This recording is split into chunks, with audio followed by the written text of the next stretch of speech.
Hello all, and just in time for Christmas, I'm very happy to say welcome to another Aces Armour devlog. We have, of course, been making our way towards step 1 on the roadmap we released earlier this year, the Ballistics module. But of course, since we've been doing a lot of iterative work generally on the project, there's also a lot more to talk about. I know you guys have been waiting for this, so before we get into it, I just want to thank the patrons for keeping the lights on and making this possible. Now, without further ado, let's talk about the progress we've made.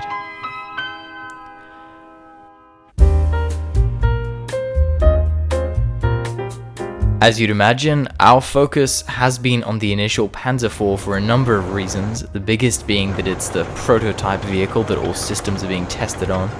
This basically means that for any system we want in the game, it has to be tested quite thoroughly first on a testbed and then made universalizable.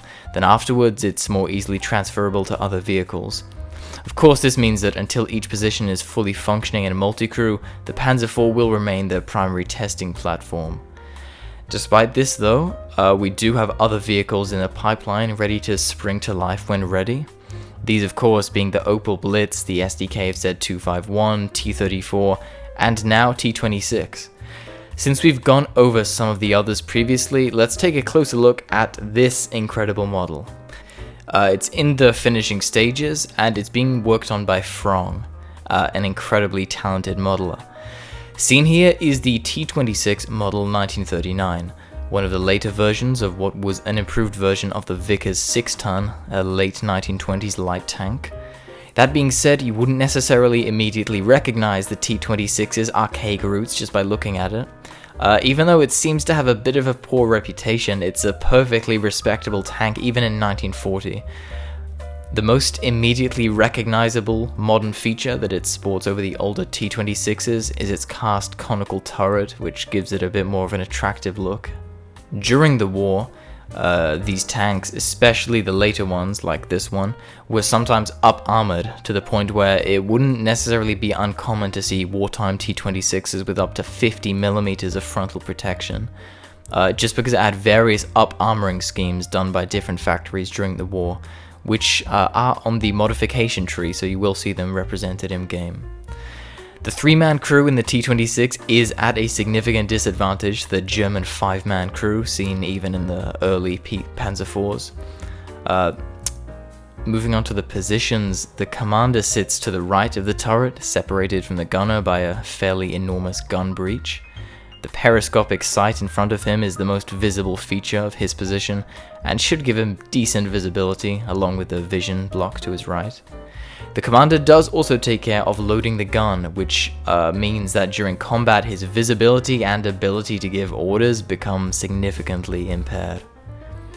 In the back of the turret, behind the commander and the gunner, there's a fair amount of ammo racks for the main gun, although these can be taken out and replaced with a radio, which also is one of our planned modifications.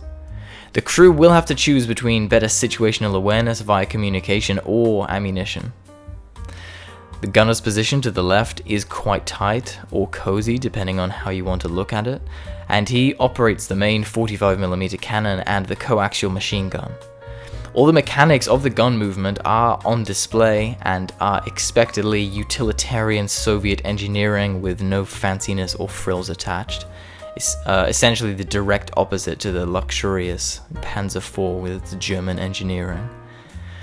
An interesting holdover from its British roots is that the driver sits on the right with the transmission next to him.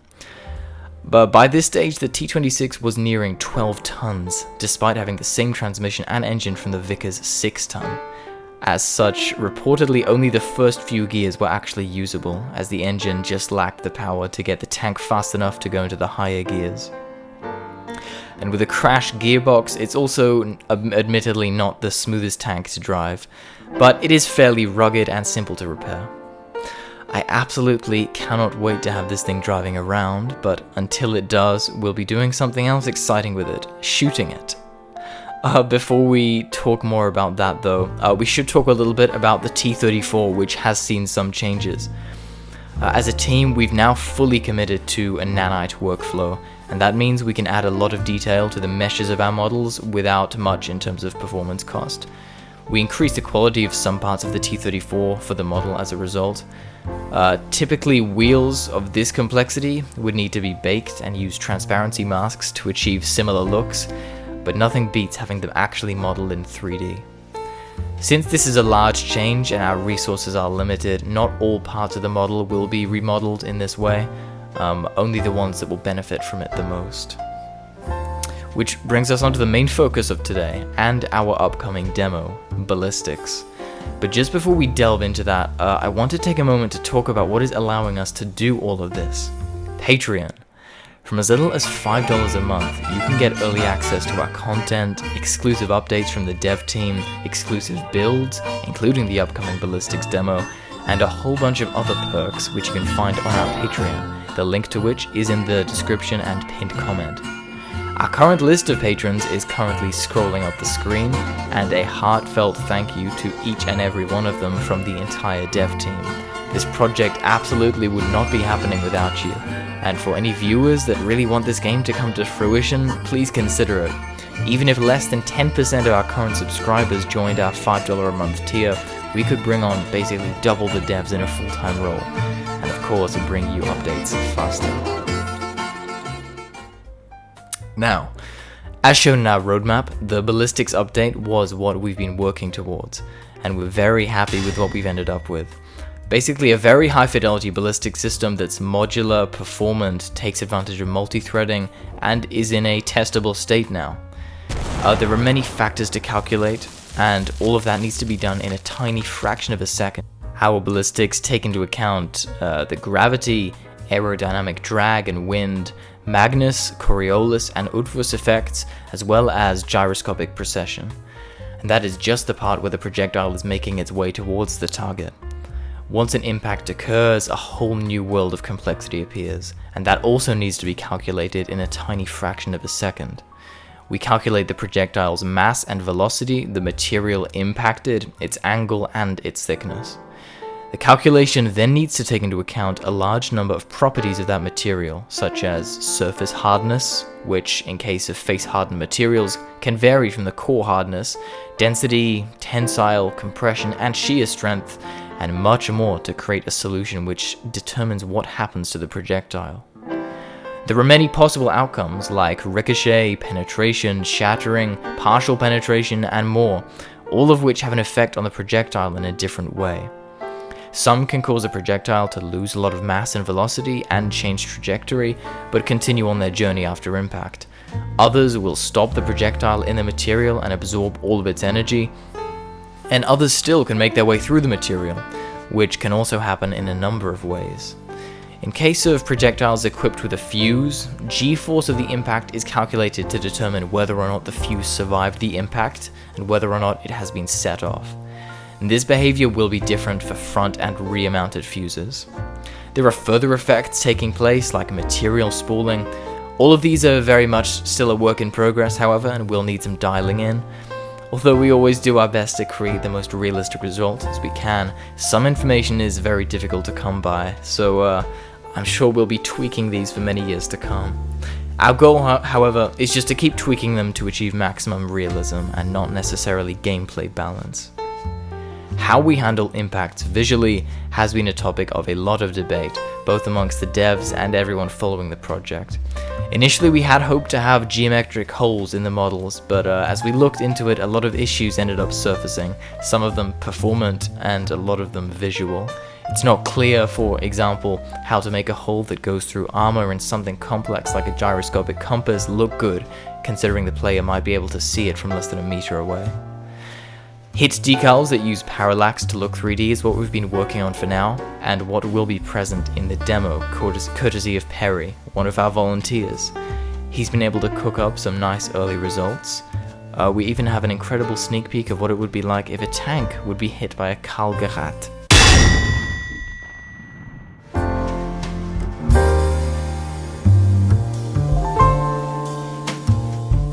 This is perhaps the area where it's hardest to know where to begin, because iteratively things have been basically getting slowly better in every department.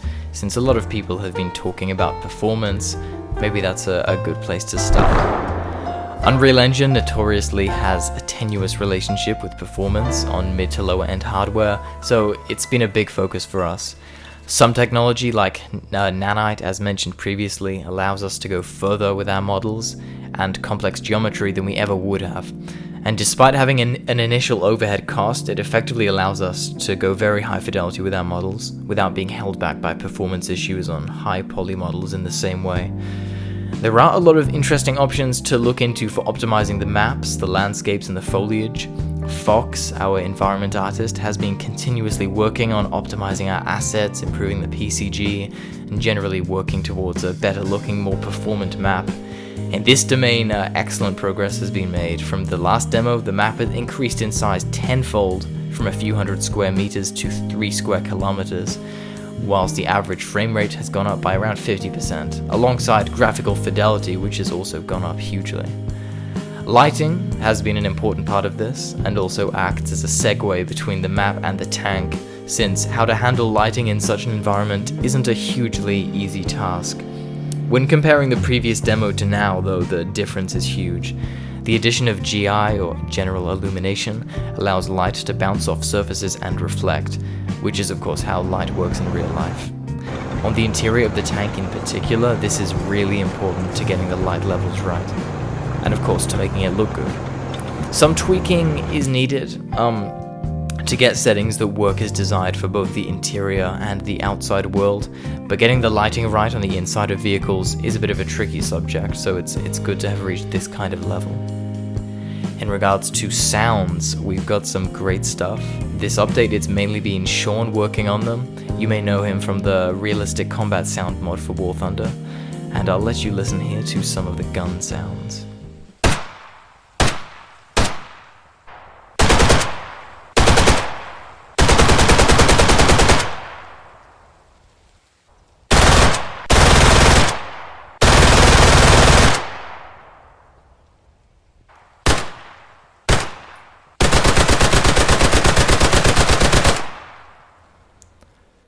On top of this, he's cooked up some very interesting ideas, such as an ambient layer that has values for different birds, meaning that you can have different bird ambiences active and then spook them, causing them to make different sounds or completely fly away and stop making noise.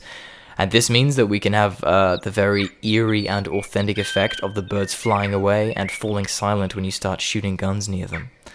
Different areas of the map will also sound different, not only having different ambiences for fields and forests, but the impulse responses is different. For example, guns sound deadened and less reverby when you shoot them around trees or in a forest, since they absorb the sound waves, whereas in an open field you get a lot of crack and a long tail on the sound. But yeah, our Ballistics demo was technically shippable a few days ago, and while we had planned to get it out to the YouTubers in time for Christmas, we ultimately decided it'd be better to hold off a bit, not to rush it, and deliver a polished result instead.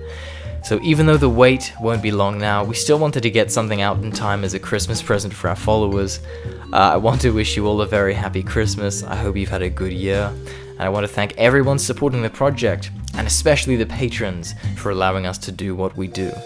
Next year should be a pretty big year for us, so once again, from the whole dev team, thank you. And of course, remember to check out our Patreon. Even a small pledge helps us enormously. Thank you.